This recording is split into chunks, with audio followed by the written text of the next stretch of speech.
Money is so integral to our lives that we rarely stop to ask, where did it come from? Why does it work the way it does? And what makes us trust it?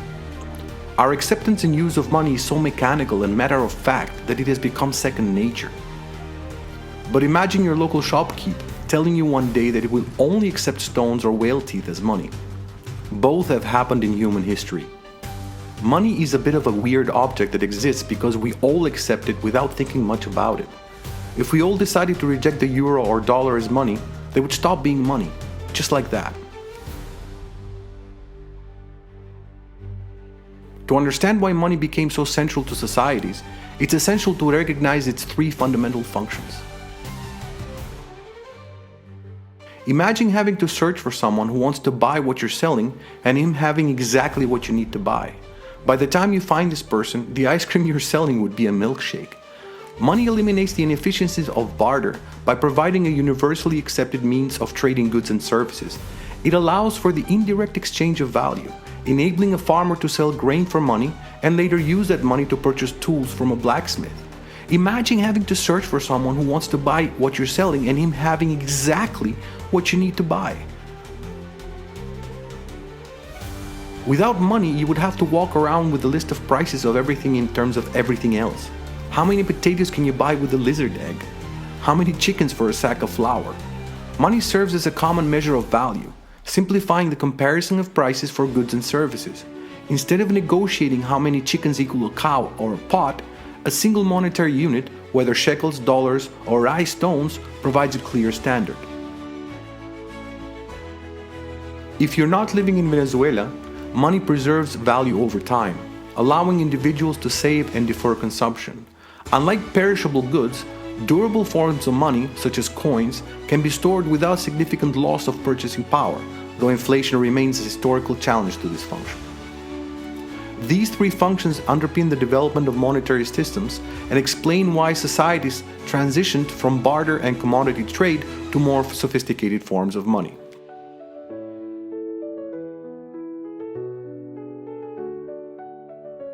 In the earliest human societies, trade was conducted through barter, the direct exchange of goods and services. A farmer might trade grain for a fisherman's catch, or a potter might swap clay vessels for cloth.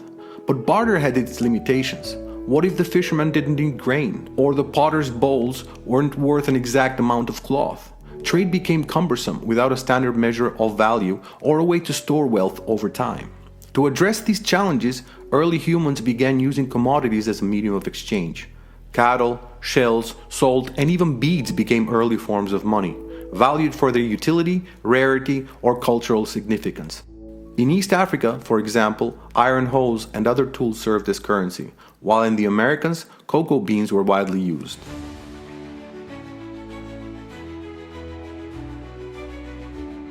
The invention of coinage was a turning point in monetary history. Around 600 BCE, in the ancient kingdom of Lydia, modern-day Turkey, King Aliates minted the first standardized coins. Made from electrum, a naturally occurring alloy of gold and silver, these coins were stamped with symbols like lions to guarantee their authenticity and value. For the first time, people had a reliable, portable, and divisible medium of exchange. Coinage quickly spread to neighboring civilizations. In Greece, the Athenian drachma became a widely accepted currency throughout the Mediterranean, facilitating trade and uniting diverse economies under a common standard. But with coinage came a new problem: counterfeiting. How could people ensure that coins were genuine? To combat counterfeiting, ancient mints stamped coins with intricate designs and used high-quality metals. The Romans went further, imprinting coins with the faces of emperors, gods, or military victories. Merchants carried scales to verify a coin's weight and even used touchstones to test its composition. Severe penalties for counterfeiting, ranging from fines to execution, served as a powerful deterrent. Before governments established centralized control over money, merchants played a vital role in its management. In bustling marketplaces from Babylon to Athens, merchants acted as informal bankers. They extended credit to trusted clients, held deposits, and even issued promissory notes. In Mesopotamia, as early as 2000 BCE, merchants working with temple administrators used clay tablets to record debts and credits. These tablets functioned like IOUs, enabling trade without the immediate exchange of physical money. Similarly, in medieval Europe, merchant guilds issued bills of exchange, early financial instruments that allowed traders to settle accounts without carrying heavy sacks of coin. This is the first instance of bank-like institutions that facilitated exchange without cash. We will see in another chapter how clever people figured out that this was a good way to make loads of money, but we need to wait for double-entry bookkeeping for that. Merchants also managed the supply of money. They remelted damaged coins, created smaller denominations, and sometimes issued their own tokens. Trust was paramount in these systems. A dishonest merchant risked not only financial ruin, but also social ostracism, a fate worse than a bankruptcy in close-knit trading communities. The origins of money have been debated for centuries, and several theories attempt to explain its emergence. Each offers unique insights into how societies transitioned from barter to more sophisticated systems of exchange. The most widely known theory suggests that money evolved as a solution to the inefficiencies of barter. According to this view, early societies relied on direct exchanges of goods and services until they recognized the need for a universal medium of exchange.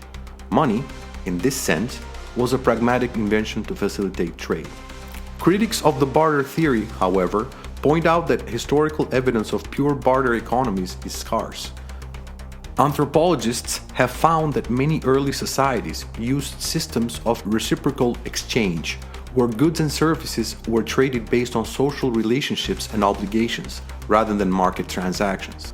Some clever economist would probably say here that social relationships require, well, relationships. And if you're living in some large metropolis where you're mostly anonymous, that can't work for a long time. The state theory of money, or chartalism, proposes that money was created by governments to enforce taxation and maintain control over their economies. In this view, money's value doesn't come from the intrinsic worth of the material, like gold or silver, but from the state's ability to demand it in payment of taxes. Ancient rulers, like the kings of Mesopotamia or the pharaohs of Egypt, issued money not merely as a tool for trade, but as an instrument of governance. Taxes were often collected in specific forms of currency, compelling subjects to adopt it. The act of taxation created demand for money and reinforced the power of the state. Anthropologists like David Graeber argue that money began not as a commodity, but as a system of credit. Long before coins or notes, people recorded debts and promises to pay. In Mesopotamian temples, for instance, clay tablets were used to track obligations. A farmer might owe grain to a merchant, and the debt would be recorded in writing, functioning as a proto-currency. This theory suggests that money is fundamentally a social construct, a way to keep track of who owes what to whom. Unlike the barter theory, the credit theory emphasizes the relational and symbolic aspects of money. The cultural theory of money suggests that it didn't arise solely out of economic necessity, but also through its role in rituals, social cohesion, and symbolic communication. Money, in this view, is as much about meaning and shared belief as it is about practical utility. One of the most fascinating examples supporting this theory is the rice stones of Yap. On the small Pacific island of Yap, located in Micronesia, the inhabitants developed a monetary system centered around rice stones, massive, carved limestone discs. These stones, some as large as 12 feet in diameter and weighing several tons, were used as a form of money. However, unlike coins or notes, rice stones were rarely moved. Their value and ownership were based on communal consensus. Rice stones were quarried on the distant islands of Palau and transported to Yap using bamboo rafts or outrigger canoes. This journey was treacherous, involving weeks of travel across open seas. The stones' sheer size and the risks involved in acquiring and transporting them added to their symbolic and economic value. Once on Yap, a rice stone would typically remain stationary, often placed in a prominent location such as a village square or outside a chief's home. Ownership of a stone was transferred through verbal agreements witnessed by the community. For instance, A stone might be given as a dowry, in exchange for goods or as a gesture of goodwill. The community's acknowledgement of the transaction effectively recorded the new ownership, making the physical movement of the stone unnecessary. The value of a rice stone was not solely based on its size or craftsmanship, but also on its provenance or in history. A smaller stone that had a dramatic or dangerous backstory, such as surviving a shipwreck, could hold more value than a larger, more mundane stone. The stones with the richest histories became the most prized possessions, blending economic and symbolic significance. Rice stones exemplify the symbolic nature of money. Their value derived entirely from a collective belief in their net worth. The stones themselves were not inherently useful. They couldn't be eaten, worn, or used as tools, but their function as a store of value and a medium of exchange depended on the trust and agreement of the Yapese people.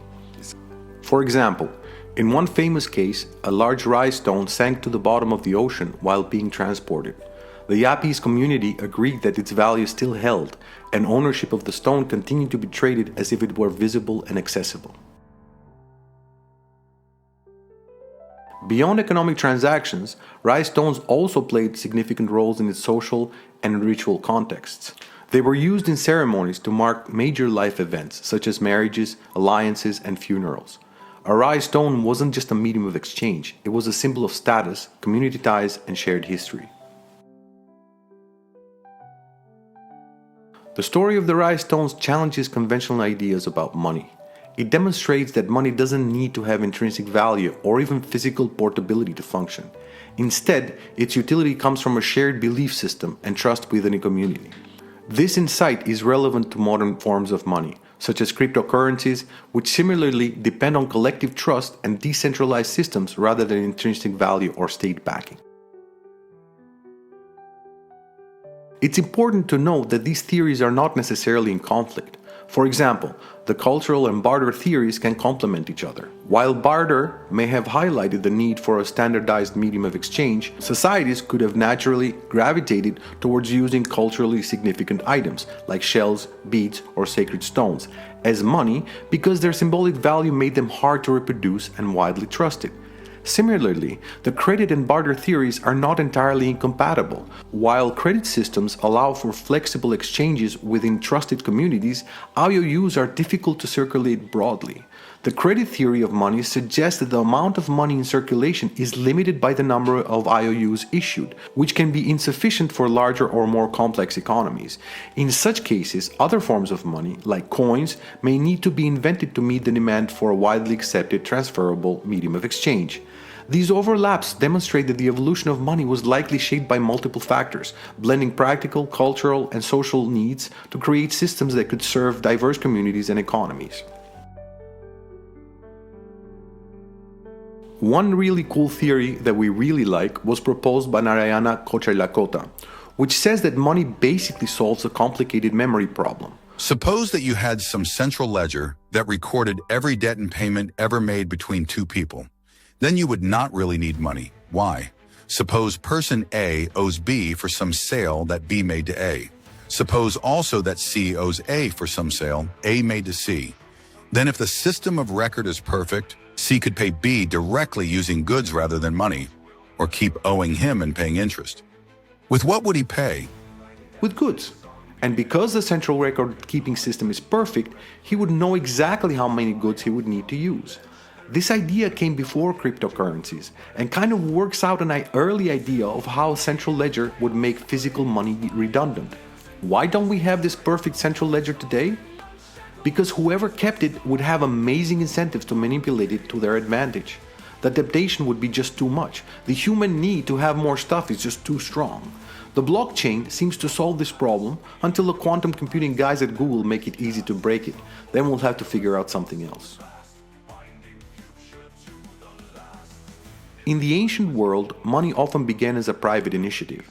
Merchants and local communities issued their own forms of currency. But over time, centralized states recognized the strategic importance of controlling money. In China, during the Warring States period, private coinage was replaced by standardized bronze coins under the Qin dynasty. Similarly, in medieval Europe, feudal lords' coins gave way to royal mints. The transition to state-sanctioned money was driven by the need for uniformity and the benefits of seigniorage. The profit rulers gained from minting currency. As economies grew more complex, the need for centralized control over money became clear. The first central bank, the Stockholm Banco, was founded in Sweden in 1668 to stabilize the money supply. But it was the Bank of England, established in 1694, that set the template for modern central banking.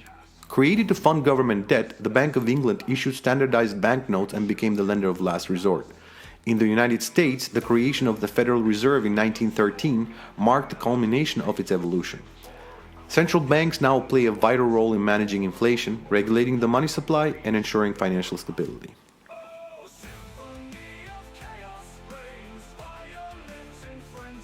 The history of money is the history of human ingenuity. From barter systems and rhinestones to coins, banknotes, and digital currencies, money reflects humanity's ability to adapt and innovate.